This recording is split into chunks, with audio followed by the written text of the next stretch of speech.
press begin. Hi, I'm Jake's dad. And I'm Mike's son.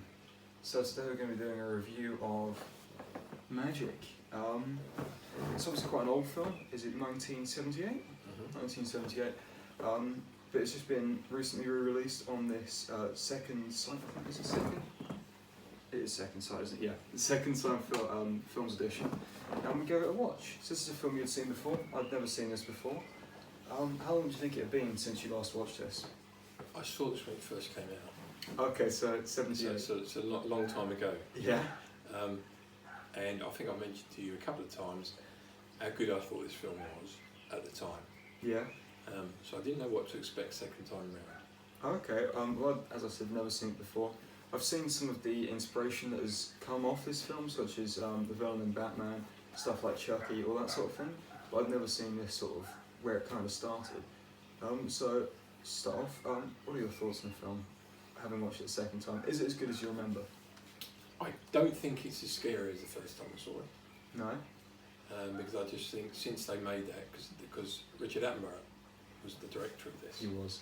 And I think at the time there weren't many scary things or movies about. But if they were, it was all blood and gore and stuff. I don't think anything had been like with the ventriloquist dummy. And I think when I first saw it, it was like, oh, this is... When I watched it again, it still had that little bit of a... It's that, what is it, the mouth organ? Yeah, the mouth organ playing and the eyes on the dummy. And I cannot believe how much the dummy actually looks like. It is styled to look, even though it's like a caricature. But it's just, But well, as I say, when you hear that music and it zooms in on the dummy and you just see the eyes of the dummy move, it's, whoa. Yeah. And I just think Antony Hopkins is superb. He is. There's that scene is probably about halfway through, isn't it, when he has a full sort of argument with the dummy. With the dummy. And I don't believe it's him actually doing the ventriloquism, but it's him doing the voice of the dummy. Yeah. And he does something with his throat. So it looks like it's. It looks like it's him, but I don't actually believe it's him doing it on the scene. I don't think so. I could be a bit wrong with that, but yeah. I just think. We had a conversation about ventriloquists the other night, and I was saying you can't help but look at the dummy if it's that good. Yeah. And in this film, you cannot help but look at that dummy. When he's arguing with it, you would think there was two people in the room. You think it's a character, don't you? Yeah, and it just makes the hairs on the back of your neck go up. It does, yeah. And you think to yourself, yeah, is that the dummy? And as I say, when his eyes move, that's it. You're fixed on it. Even when he's standing next to it, you are fixed on the dummy, not Antony Hopkins. They also they do something where they dress the dummy in the same clothes as Antony Hopkins. Obviously, that's something that's from the act, because he is a magician. You might get that from the title, maybe. But he dresses the dummy and himself in the same way. Yeah, and it's just, as I say, it's just like a mini version of Antony Hopkins. Yeah. And I suppose it's a bit like good and evil, really. You've got the good of Antony Hopkins, and then you've got the evil, which is the dummy. Yeah. But Antony Hopkins, he can't. He's not in control. He's not controlling either one or the other. Yeah. And the longer the film goes on, the more he gets involved in it, and the more the dummy's taking him over. I think it's definitely a credit to his acting that he shows that throughout the film, and you feel for him, but you also see him as the antagonist. Yeah. He is both the hero and the antagonist at the same time, but you see them as two different characters, which is. Yeah. I think in this day and age, I think this is a film that you could remake, and you could make it this day and age a hell of a lot worse than what it is. I think you mean scary, don't you, with worse? I think so. You could make it into, it could be give it to Stephen King sort of movie. Sort of someone who saw Andy Muschietti. Yeah, and because I think when you look at it and when it was made, as I say, when I first saw it, I thought, it's really scary. A lot of people I knew that had seen it said, well, have you seen that film? But I watched it and it still had that little thing, it was dated. Yeah. And it's more of a drama piece than it is a horror movie. Yeah, now. Yeah. definitely. because of all what's gone on now in different films that you see. Yeah, you have stuff like Chucky, as you It's mentioned. quite mild compared to a lot of stuff you see today. Yeah, But still good, yeah. still a watch, and the time went really quick. It did. But yeah, I still think it's good. And in all honesty, having heard every now and again you describe this film, I think the only premise I had going in was that he's a ventriloquist and the dummy is probably going to do something at the film and the dummy's going to probably go a bit wrong. I didn't know if it was going to be a Chucky-esque where it was some sort of magic and the dummy was actually a living thing, or whether it was going to be him.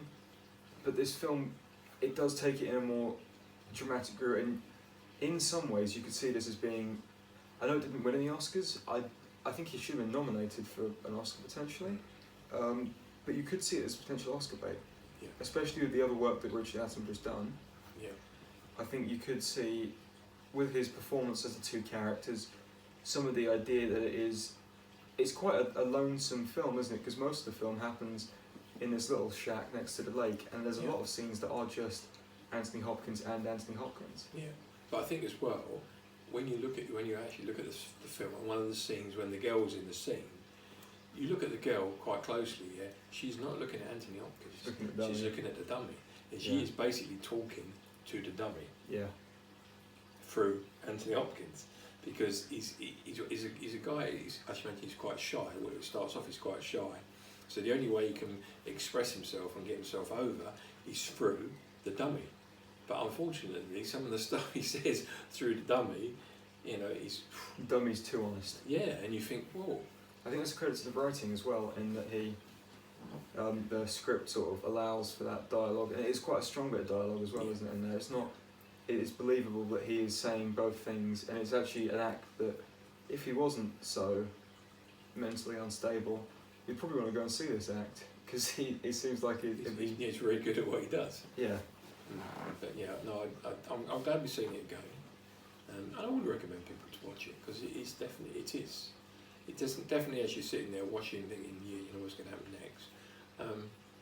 Very good film, but as I say, I think it just needs a little bit of. It's a little bit dated, as you said. Yeah, it just needs a little bit of revamp. Yeah. But apart from that, it's a good film. I'd give it a 7 out of 10. 7? I'm thinking maybe. I think I'll match you on that. I'll go for a 7 as well. Yeah. But Anthony Hopkins, very good in it. I think Anthony Hopkins, I'm not going to say if the film wasn't let down. I think the fact that it's dated kind of brings it down a little bit. But I think if I was watching this in the day, just for the performance of Anthony Hopkins, I'd probably give it an 8 or a 9. Yeah. His performance is stellar in this. I don't think This is before Silence of the Lambs, isn't it?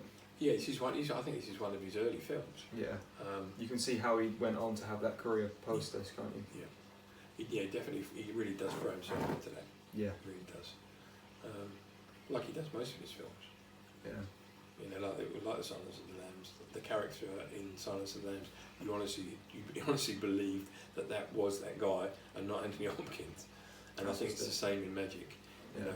But again, I think that the actual best bit about that is you look at that dummy. You do. Not Anthony Hopkins. Yeah. Which is and a real credit to his that is performance. credit to them. That is the magic of the film, if you will. But no, it's very good for what I say when it was made.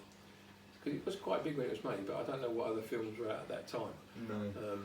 So I don't know why it perhaps didn't win Oscars or he didn't get a Best Actor award. I don't know, but I think it's very good. No, I would recommend people to watch it. Definitely.